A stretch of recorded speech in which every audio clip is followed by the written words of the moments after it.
But that is the nature of grammar. It is always tense, like an instrument aching for release, longing to transform present into past, into future. Is into was, into will. Amal El-Mohtar, The River Has Roots. This is my audiobook review. I'm your host, Jacob Shymanski. Today we're reviewing a novella that's been making a decent amount of noise recently, and we're featuring it here on AMI Audiobook Review because the audiobook is an experience all on its own with sound effects and original music and beautiful singing. A short little product, but engrossing to say the least. And we're doing this with Sarah Hillis. Sarah, what are we reviewing today? Well, this is an interesting fantasy novel. It's about two sisters who guard and nurture these two ancient willow trees on the river Liss, and they're sort of on the borders of Arcadia, which is called fairy, like that's what they call fairyland, and it ostensibly takes place in some sort of English countryside kind of area. Mm-hmm. And so they sing to the willows every day, and one sister's singing lures a person of the fairy realm to want to love her. Basically, they decide, this person who has no gender decides that they want to love Esther, the oldest sister, and things ensue from that. And so it has its roots in a lot of ballads, ancient folk ballads, which are totally my jam. I've loved these crazy songs ever since I was a teenager. So the book really, went to my sort of core brainstem, sort of like, yeah, okay, let's go, let's do it. I liked it a lot. Yeah, so The River Has Roots by Amal El-Mohtar is I kind of debate the fact that people call it fantasy. I mean, sure it is, but I'm going to be more specific. It's more of a fairy tale, like a folk fairy tale type of story that's very poetically written. If you're a fan of poetry and lyrical prose, that type of thing, this is for you. To expect this to be like a fantasy novella is a bit of a stretch and a bit misleading. I wish that fairy tale was a more prominent genre tag that people would put on this, because this is a fairy tale through and through. And at its heart is the relationship between two sisters, this powerful relationship that's beautifully written. And it eventually ends up being like the driving force behind everything between these two sisters of the Hawthorne family, Esther and Isabel, which as characters, any of the characters in this book, none of the characters in this little novella, they don't really get all of that much development, but that's the nature of novellas. And so like, this is why I think Amal leaned into the prose and the beauty and the setting of it all, because you just don't have time to develop all these characters. But even at that, Isabel and Esther's relationship in and of itself is a character, and the setting and the river Liz, and also the professors, which is those two willows that they sing to and play the harp to at the end. Kind of a trippy setting, but to me, Sarah, the most pleasant part was the audio experience. It was totally engrossing with the music and the sound effects and everything. The narrator actually sings at a few points in the story. I've never heard that before. When it happened, it kind of shocked me, because usually you expect the narrator to stay, almost as like voice of God type of omniscient narrator that's not present in the story. But then as they start singing, it was surprising in the best kind of way. What did you think of those moments? Yeah, I think they're interesting. The one other time I've heard it is in the new Wheel of Times. There are at least some points where Rosamund Pike as a character, or a bunch of characters, because they overdub her voice, like sing in an inn or something like that.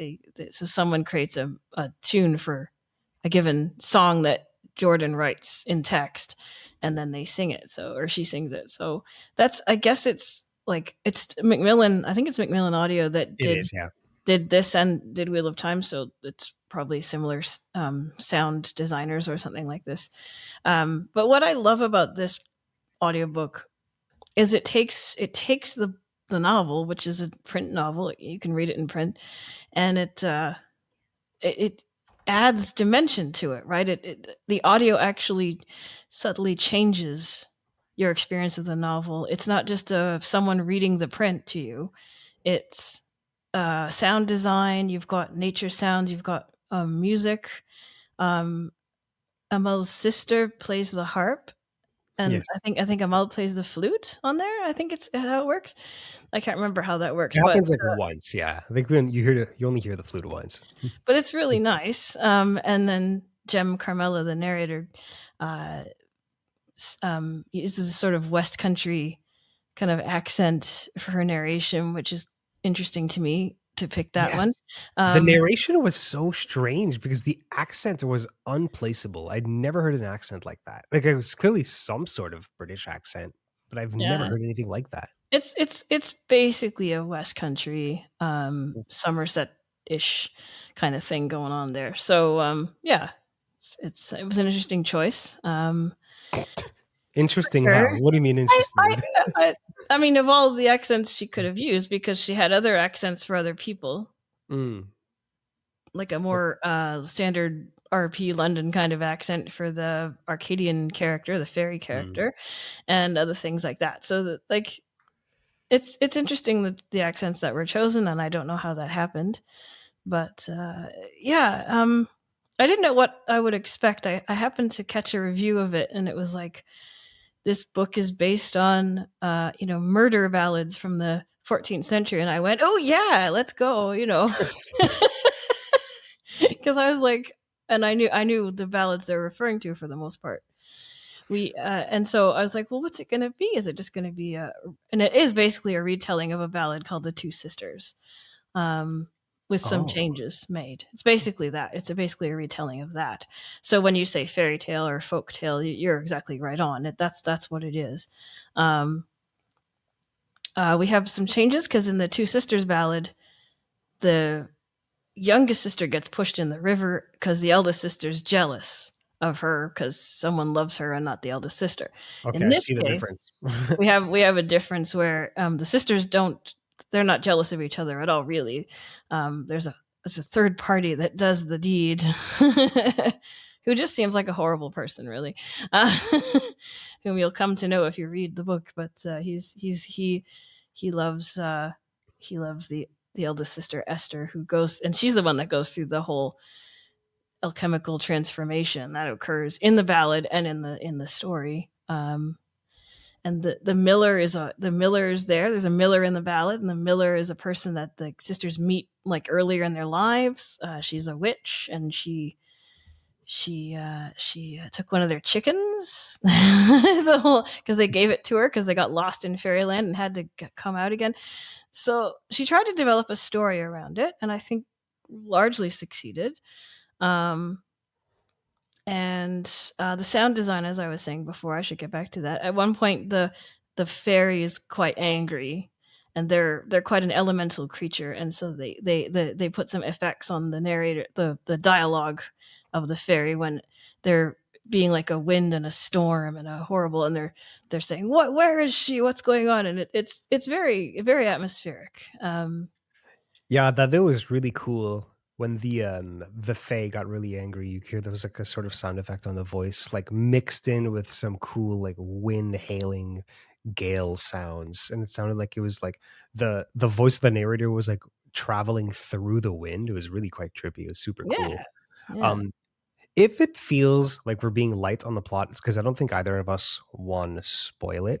But the gist of it is there are these two sisters, and the older one, Esther, rejects one man and accepts another, and that causes quite a quite a stir and kind of a rift between the two of them. But they end up back together in their own special way, um, through essentially magic. Which, let's talk about the magic system, yeah. This is because what this is the craziest part of the story. Yeah, go ahead. This is another thing I love about this, because um, language is one of my bread and butter. I love language, and magic in this story is described as grammar, as related to an old word. She relates it to grimoire, which is like a book of shadows or a magical book that magicians have, or a gramarye, which is an old sort of Arthurian word for the kind of magic that Merlin practiced and stuff. And so grammar is the word they use for magic here, because you do name things in it. In this book, naming is very important, or at one point, not naming is very important. And when things are changed, it's called conjugation. Yes. And I just think that's so cool. I just think it's such an original way of kind of seeing the world, I guess. And as a poet, she's Amal El-Mohtar is a poet as well as a prose writer, and you can just tell that's one of her touchstones is poetry, because the way she talks about grammar and what it does and how it functions in the world, in this magical world, is very interesting. As for setting, there's a typical kind of small town called Thistleford. It's kind of a D&D kind of dimensional kind of world building town. There's a market, there's people's houses. It's not you don't get the real life of the town. That's not what you get. We're not You really get world building in this story. Like, No, there's there's not just a really a world setting. It's not building. meant to be huge. No, it's a small setting. Mhm. It's and the book itself is 2 hours and 52 minutes, and then there's an actual story, another short story from an upcoming collection that they included as well. So that's kind of neat, and it's a cool story too. I haven't finished it, but it's very cool. um, Folklore again, kind of almost Jungian in its way of transforming people through, I don't know, psychology and found objects, and I don't know. It's just really, really funky. I mean, the most unique part of this story is definitely the grammary, the magic system based around grammar. And I like the way you tied it to Amal's like use of words in poetry, because it's like all related. The magic itself is based around change. She says that, what is magic if not change? And Mhm. grammar is change. It's the same thing. So they just call the magic system grammary. Actually, I have the excerpt here that kind of explains the logic around it. She says, but that is not the truth of grammar. There was a time when the grammar was wild, when it shifted shapes and unleashed new forms out of old. Grammar, like grammary, like grimoire. Like grimoire. What is magic but a change in the world? What is conjugation? What is conjugation but a transformation? One thing into another? She runs, she ran, she will run again. Yeah, it's just so neat. I just love it. And they talk about grammar as a thing you can scoop up out of the river, say, for example. It's kind of, if you know how to do it. And the magicians, the great knowledge keepers, are called the grammarians, which I just think is fun. And isn't that what poets do? They take grammar because they know how to scoop it and mold it into more Yeah, beautiful that's what things. I That's what think. the professors do. The professors of the willows that the two sisters sing to, they're right by the river and they know how to scoop up the grammar of the river, because the river itself is magic, and things that touch it, the things that get submerged in the river, tend to change, which is thematically consistent with this idea that grammar changes things. The river itself is grammar. Yeah.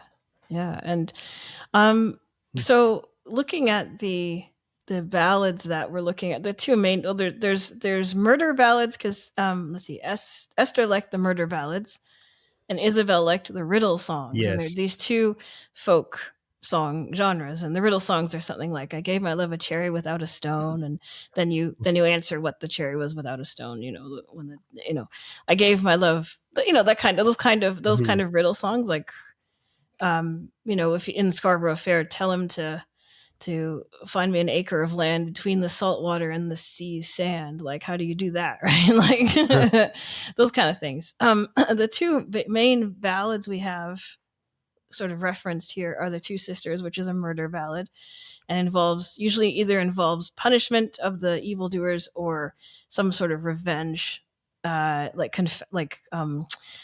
telling of the crime, which occurs in this story as well, through magical means. And then we have Tam Lin, which is about a woman who meets a man of the Fae, of the fairies, but he wasn't a fairy before. He was a human knight, and she saves him by him being transformed into several things, but she keeps hold of him, and so he can find his manhood again. And you'll see a part in the novel where that happens in reverse. So the fairy person has to hold on to Esther, who we'll just say is the one that's murdered. We mentioned, like, the synopsis mentions death, so I'm not spoiling that. But she transforms into a bunch of stuff, and it's the fairy's job to keep hold of her so that she doesn't sort of lose herself. Kind of, it's really interesting. It's pretty trippy. I keep using that word, but this is a very creative book. You mentioned that Esther gets transformed. She transformed into a swan, and then back into a Yes, human, and then into a harp, and then yeah, back into a which human. again, which is right out of the two sisters, really. I mean, it's a whole Celtic thing. It's like the swan is a symbol of death and like transformation, and yeah, it's so Mm. fun. It's so fun. Can I uh, share one of the songs that they have in this book? And I think this was originally written. yeah, Um, I want to share the passage. This is kind of the culminating song to basically, because Isabel meets Esther again, but Esther got transformed into a harp.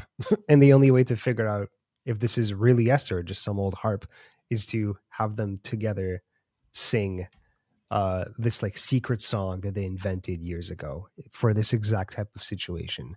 Now, Esther as a harp makes you wonder if she could sing, but like it's a it's magic harp. unclear. It's like a magic harp where it's like it's strumming the strings, but then in the book it says that she's like singing words. So it's Yeah, kind of, I think it's meant to be ambiguous. Who can understand this harp, like the words of it?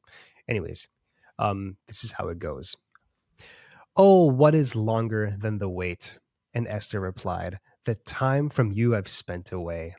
Isabel's eyes brimmed, and she took a step closer.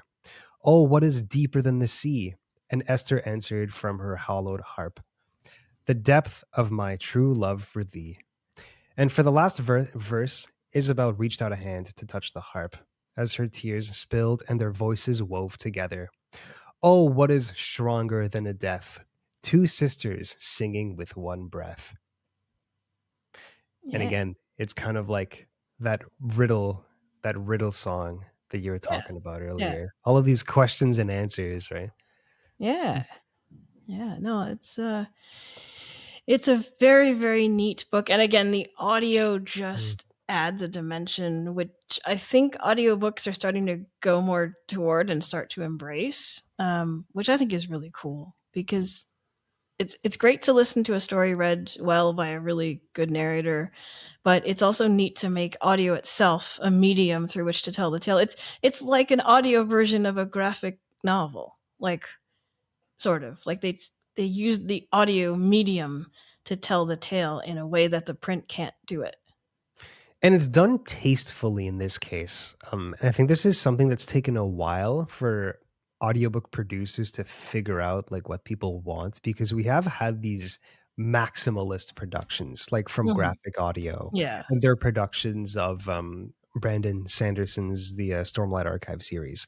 There are sound effects and music playing almost all the time while a narrator is talking yeah, or a character is like having a dialogue or whatever. In this case, it's done more sparingly. Well, there will be extended periods where it's just the narrator narrating, and sound effects will creep in slowly just for a little bit and then go back away. Then it's mostly the narrator. I'd say it's like almost like 80% just narration, right? Like is that a yeah, good estimate? Maybe 75% just narration, no sound effects. yeah, yeah. They usually do it when they're Mhm. starting a new section, or just let's hear the river again because we're talking about the river, that Mhm. kind of thing. Yeah, It's I think what happens is producers get a little bit carried away where I've heard some pretty awkward segments in other productions like this where there would be I don't know, a scene where somebody's running away, and then while they're running away they have like an internal dialogue, so you just hear the footsteps during the entire time that they're just like narrating this internal dialogue. It's the strangest thing. It's not yeah, useful, and you realize, wow, this guy's been running for like 5 minutes. This is super strange. Or there's cases where it's like, and he took out his sword, and then you just hear a chewing sound. Yes, yes, It's okay. yes. Did I really need that? Like, My this is husband getting really cheesy. My husband and I argue about that stuff all the time. I'm like, okay, there's too much information here. Yes, they just closed the door. They didn't have to say they closed the door. Like, Be but tasteful it's about it. it's I an love actual book they're atmospheric. narrating, right? So Yeah, I don't know. absolutely. Its atmospheric sounds, I think, really help. So if you're like in, I don't know, an old castle or something, like it's nice to hear the sound of like the voices reverberating in an old stone keep with the crackling of the braziers on the walls, like that type of thing. Like it's subtle in the background. You're not meant to actively listen to it, but it's like it's an atmospheric thing. Like if you put the cup down, I don't need to hear the clonk. Like it's like you need to be tasteful about it. Yeah, yeah. No, it's Ramya mentioned, who also read this. She mentioned it was really nice to relax to, and I can see why it would be. It's the narration is done quite slowly and sort of it has a cadence to it that you kind of go, oh, I'm going to sink into this for a little while and just The be, you know. the grammar help the way it's written, the prose also works into that too. Because Yeah, it's very beautifully written, has incredible flow. And again, I keep mentioning this, but a lot of creativity. Like this is an incredibly written book. And can I read to you another passage that I thought was pretty yeah, provocative? yeah. And as a harpist, because I know that you play harp, I do. you're gonna appreciate this. I wonder how you reacted in the moment. Um, I thought it was a provocative section about how playing an instrument is kind of an intimate act. Listen Oh to yeah, this. yeah, Most music is the result of intimacy with an instrument. One wraps one's mouth around a whistle and pours breath into it. One all but lays one's cheek against a violin, and skin to skin is a holy drummer's kiss. But a harp is played most like a lover. Learn to lean its body against your breast. Le- Find those places of deepest, stiffest tension with your hands and finger them into quivering release. Is that how you yeah. feel when you play harp? I must say that the sexual aspects are a little less for me, but it's also a really cool way to describe it. I mean, for me, it's like, where the heck's my next string, you know? But More you know, technical. but at the same time, you are you're right with it. It's got to be against your shoulder. Your arms are around it. Your hands are just moving up and down the strings. Like you can. I really enjoyed that metaphor. Really, really, it was great. I mean, that was one of my favorite parts. Another favorite part, and I forget the exact quote, but it's like where the real breaks down into the true or something. It's just a really neat little concept of reality is fine, but there's a truth that's even behind reality. Like there's just so many cool passages. Yeah, I finished it yesterday, and if the whole thing has had quite a few moments that have really like stuck in my mind. Like for example, there was one bit that was like an internal monologue about just kind of ruminating on the nature of a mill along a river. And this Mhm. river that is change itself is pushing this mill that shoves along rocks to process the flour, the wheat into flour, which in Yeah. and of itself is meant to be mixed with the water that changed it in the first place to further change into a loaf of bread. It's this whole cycle of change, but it Yeah. all starts with the river that is grammar, that is change. It's all really heady and like cyclical in that sense. Oh yeah, it's great. And the other thing about the Miller I should mention is that she's a good person in this book. In the ballad, he's just basically opportunistic and he steals all the jewels off the dead woman's fingers and stuff. Old folk tales are bonkers, which is how dark they can get. Like especially the Germanic ones. I don't Oh know what it yeah. is, but they get really dark. Like they were meant to just scare children away, right? Well, they Like weren't to really meant scare for them into yeah. obedience. No. Yeah, they're crazy. Crazy things. And yeah, this it's a really neat thing. really English, but at one point they sing an old language and someone says it's Welsh, you know, and you sort of expect that, and then someone else says, wait a minute, it's Arabic. And I thought that was really cool because Amal El-Mohtar would be Arabic speaking, or her family would be at any rate. She's from Canada, so that's very cool. And that's like, yay, they just sort of did something cool with that. Like, It was funny to hear that bit where they were talking about the language of the song, if it was Welsh or Arabic. And then I'm like, wait, oh, is this like in Europe? Like it's obviously inspired by England, but like what's the name of the town? Like Thistlethorn or something? Thistleford, you know. Thistleford. Yeah, there's Like castles I and don't there's think like that's a very, real place. Like I don't no, think the river. but Exeter's a real place. They Yeah, so it's mentioned like some Exeter. places are real, some places are not. Like it's this Yeah, weird like blend of a fantasy setting and a real one. Um, yeah. but, but you're speaking of languages, I laughed at myself because when they were talking about grammar, I was like, okay, but like which language though? Because if we're talking about French grammar, then that's like dark magic. You don't want to What? touch them. Oh, come on. This book cannot be translated. With all No, the it would be grammar hard. jokes and stuff like Yeah. that, Oh good my luck translating goodness. things. If Yeah. anybody finds out how they translate this, we would love to hear your insight. Check out the email for feedback in the description. Yeah. Wow. Wow. I wouldn't want to do it. Yeah, no, screw that. Anyways, final rating for this book. I'm gonna go first. I felt really good about this one. I give it a 4 out of 5 on Goodreads, and I'm confident about that. I'd give it a 4.5 if I could. Yeah. I mean, I think I actually gave it a 5 because I give every book a 5 on Goodreads because I'm like, just read the book. I'm not. But if I really have to critically say, yeah, 4 out of 5. As you say, 4.5 if I could do it. And guys, it's short. It's like 2.5 hours. If you have a subscription to Spotify, you can listen to it for free, essentially. If you have the premium plan, you get 15 hours of free content, audiobook content. That's why I listen to it. It's in really good audio quality too. And for what it's worth, I like the player on Spotify. Oh, I like shouting out Spotify because it's always good that Audible gets a little bit of competition. yeah. Sarah, thank you so much for your time and to recommend this one. Have a good one. We'll do it again soon. We'll do it Yeah. again sometime soon. Yep.